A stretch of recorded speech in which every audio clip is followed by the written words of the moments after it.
বেশিরভাগ ছেলে মেয়ে মিথ্যা কথার প্রশিক্ষণ পায় তার বাবা মার কাছ থেকে।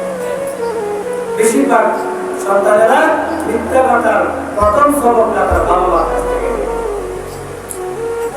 যখন সে মিথ্যা কথা কি জিনিস জানেই না, মানুষকে ধোঁকা দেওয়া জানেই না, তখন প্রথম মানুষকে ধোঁকা দেওয়া শিক্ষা পায় তার বাবা মার কাছ থেকে।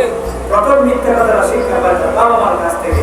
ছোট যখন সে একটা অপরাধ করে ফেলে, চুরি করে অন্যের মালটা নিয়ে আসে, প্রাথমিক পর্যায়ে সে চুরির যে অপরাধ সেটাই বুঝে না, লুবে নিয়ে আসে, ছোট মানুষ বুঝে না, নিয়ে আনার পরে নাই কয় ঘরে ঢোকায় যাও, কেউ জিজ্ঞাসা করলে বলবা আমি দেখি না, আমি নাই।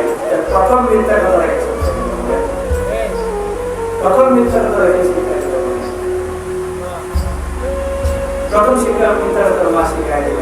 আর যদি কোনো মা তাকে মিথ্যা কথা দিয়ে তার জীবনটা শুরু করে, তার ভবিষ্যতে কেমন হবে?